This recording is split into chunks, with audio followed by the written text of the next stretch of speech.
When you have a successful franchise, you give the audience what it wants. The producers of the John Wick franchise have certainly embraced this philosophy, as each installment continues the action-packed formula from the first film. That works when you have the iconic lead character played by Keanu Reeves, and a stylized world you continue to reveal with each installment. In John Wick, Chapter 3, Parabellum, the filmmakers pack the film with more fight scenes, a lot more, and they elevate the franchise's action choreography to new heights. The fight scenes in Chapter 3 are more intricate and varied than in the earlier films. This installment incorporates a wider range of martial arts techniques and weapon types, showcasing John Wick's versatility and adaptability in different combat situations. We see John using a book as a weapon in the library. Another scene has John and his attackers using antique knives. And then he's in a stable using horse kicks to the faces of the attackers. The use of animals goes beyond horses. A new character, Sophia, played by the beautiful Halle Berry, has 2 dogs who join her and John in an extended combat scene, attacking on command and working in tandem with the human characters. Overall, we see much more hand-to-hand combat in this installment. While gun fu remains a staple of the series, Chapter 3 places a greater emphasis on hand-to-hand fight scenes and martial arts. This leads to longer, uncut sequences of close-quarters combat. Mixing up the action is great, but some of these scenes went on for a long time. Sometimes too much of a good thing isn't so great. I think some of these fight scenes, particularly at the end, would have landed even better had they been edited down just a bit. The film picks up immediately after the events of Chapter 2, with John on the run in New York City with a $14 million bounty on his head after being declared excommunicado for violating the central rule of the Continental Hotel. Every assassin in the city is after him, seeking the bounty and the prestige of taking down the legendary hitman. Here we have some of those amazing fight scenes as John tries to escape the city. Giant human and NBA player Boban Marjanovic makes a nice cameo as an assassin, as we see in this clip. Looking a little run down there, John. Ernest, I still have time. It's almost up. Who's gonna know the difference? You sure this is what you want to do? 14 million, it's a lot of money. Not if you can't spend it.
The film takes John on quite a journey to Casablanca and then back to New York. We get many of our favorite characters back, such as Winston, Sharon, and the Bowery King. And along the way, we meet a number of new characters that reveal more of the stylized underworld that John inhabits. Angelica Houston plays the director, who helps John escape New York. She's a figure from John's past who heads a ballet company that serves as a front for training assassins. She was part of John's upbringing and training, so she has a deep connection to John. She's regal and stern, offering a glimpse into the strange and harsh world that shaped John. Halle Berry plays Sophia, an ex-assassin and old friend of John. She now manages the Continental Hotel in Casablanca and is bound to John by a blood oath, and she's not too happy when John shows up to collect. but he needs her help and she goes along. Sophia is a badass, and she's a particularly lethal fighter when she has her 2 dogs fighting with her. This leads to some of the more interesting and fun fight scenes in the film. Then we have the Elder, a figure above even the high table. John seeks him out in the desert outside Casablanca in hopes of receiving absolution for violating the rules. The Elder agrees to pardon John, but only if John kills Winston and pledges his lifelong service to the high table. John cuts off his finger to show his fealty. This character seemed to be the most far-fetched to me. The notion that one guy in Casablanca controls the entire underworld across the globe seemed like way too much of a stretch. As these films fill in more details and add more characters to the stylized underworld, it goes from being mysterious to a bit ridiculous at times. John agrees to kill Winston, but he has no intention of carrying out that order.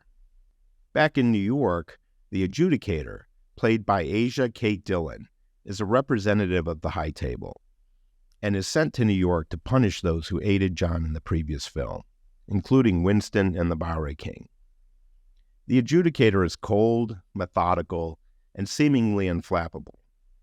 Asia Kate Dillon is fantastic in this role, and this is probably the best new character introduced in this installment. Finally, we have Zero, played by Mark Dacascos, a sushi chef who is also a skilled assassin hired by the adjudicator to kill John Wick. He's a fan of John, admiring his skills even as he tries to kill him.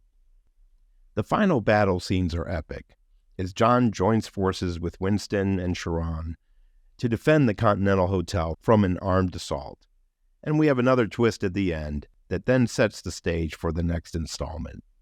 Like the previous films, Chapter 3 gets high marks from both critics and audiences. Again, give the people what they want. The film is another entertaining installment in the franchise, but my only quibble here is that with Chapter 3, it starts to have the feel of a superhero movie, where you have to suspend disbelief. It's still a very fun ride, but you might find yourself rolling your eyes a bit, or even wondering when a fight scene will end. That said, fans of this series, or any fan of over-the-top fight scenes, will probably enjoy this film very much. Grab your popcorn.